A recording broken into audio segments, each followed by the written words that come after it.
back to the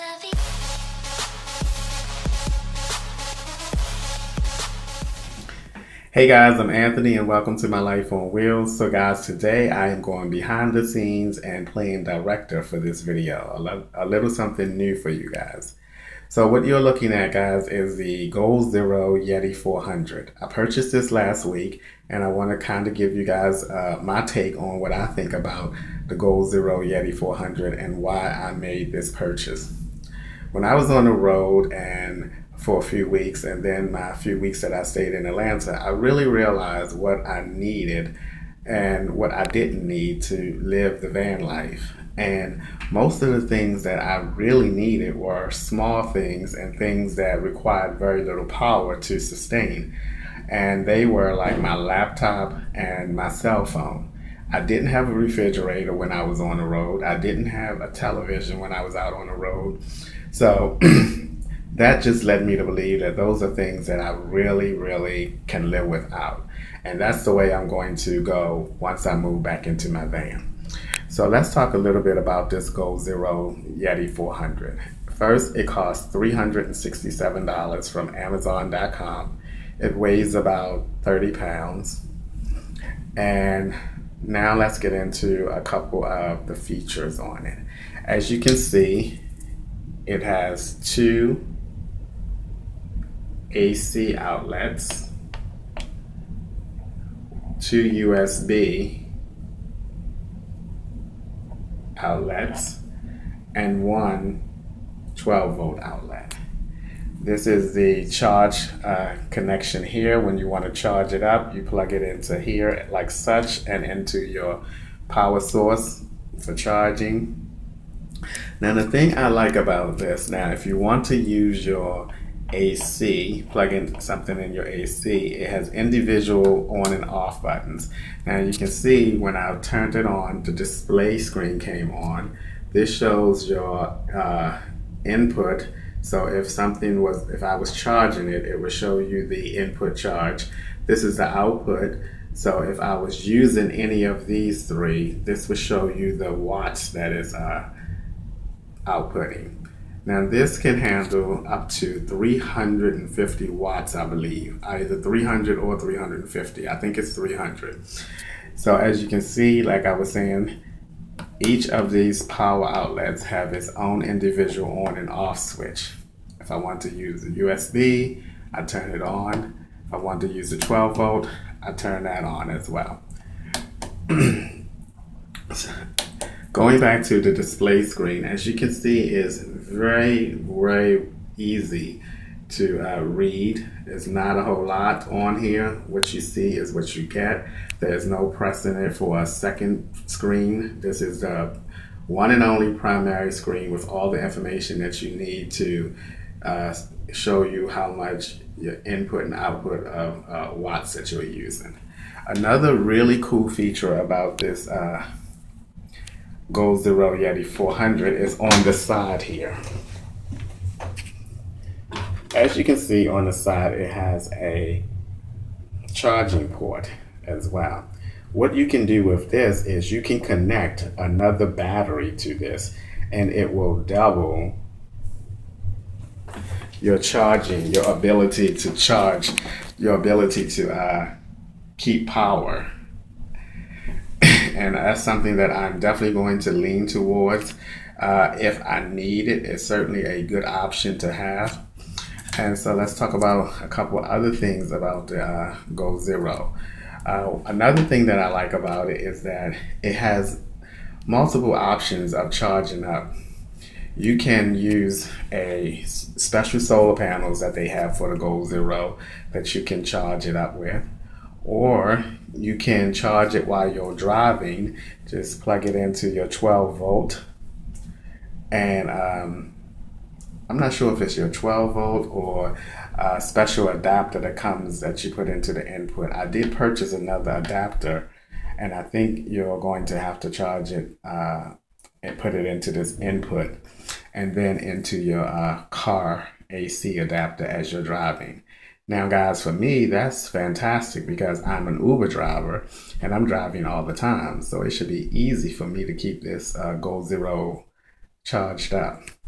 Now, another way of charging it is if you're like when I go to the library, I can just take it to the library with me and just sit it down and plug it into a regular AC adapter as I'm editing my videos. So there's 3 different options. I'm more than likely will be charging mine with my driving, and more so than any other ways. And all in all, I think that this is going to serve my power needs, and I want to just show you guys 2 different things and give you an idea of the watts that it's going to use. So let's turn it on here, and the first thing I'm going to put in is my laptop and let you guys see an idea of how much power a laptop can. So let me find that. So the first thing I'm going to need to do is turn on my AC button. You see that it lit up, and plug in my laptop. Now, as you can see, my laptop is plugged in and I'm only using 24 watts out of 350. I think that's really, really good. Now, I don't know how long that translates in hours that I can use my laptop without it having an input charge into it. So, but I will give an update on that as I use it and try to see. All right, so my laptop is right here and it's pretty much still right now. So I'm going to turn on a video and see if it makes a difference in the output watts.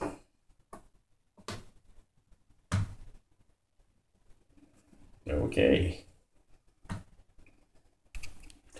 Okay, so the video is on. I have it on mute. Now let's see if that changed the watts. It did not change the watts. It's still around 40 watts, 41 watts. So that's pretty good. At least I think that's going to be pretty good. Now let's go to my next thing. I'm going to take this out and turn that off. And the next thing I'm going to plug in will go into the 12 volt.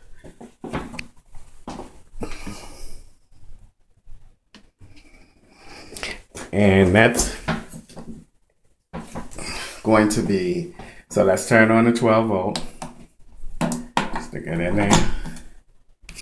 And what I'm plugging in is this Endless Breeze fan. I heard really good reviews about this fan and I bought it earlier this year. I have not used it yet. It's supposed to circulate a lot of airflow, and I'm going to use this summer or next summer. But let's check it out and see how much watts it uses. I'm going to put it on the first setting. Now, what I don't like about this fan is it is a little noisy. So that's the first setting, and let's see how many watts it uses. About 20 watts, 19 to 20 watts on the low setting. As you can see, even on low setting, as you can hear, it's loud, you know? And let's put it on the second setting. Look how loud that is. So you're getting 2 reviews with 1 video. Alright, but let's just check out the watts. It went from about 19 now to 28. I'm not even going to put it on the third setting because you may not even hear me talking. So case in point, the 2 main things that I'm going to be needing requires very little watts, and this Goal Zero Yeti 400 should be more than enough to power it, you know, all my power needs. And I'm going to test it for a couple other things and see what it can do as far as watts and everything. All right, guys, that's going to do it for me. I was going to, and my cell phone is like 2 watts. I can't plug that in because I'm actually using my cell phone to make this video. Okay, guys, I hope this gave you some insight on the Goal Zero Yeti 400. I think that this is going to be more than enough power for me to live conveniently in the van. And once again, as always, thank you guys for taking the time out, a few minutes out of your day to watch my videos. And I will be seeing you guys in a couple of days. Side note, I am leaving for Vegas tomorrow. I'm super excited. I cannot wait. And I'm going to be filming with my phone instead of the GoPro because I had issues with that. And I don't have time to look into it because my trip is tomorrow. So with that being said, guys, I will see you in Vegas or on my way to Vegas. All right, guys, have a good one. I think about all the time, think you may need all of mine. Hate to say, you know, the love is blind. I'm about to see, I close my eyes, they can't see you.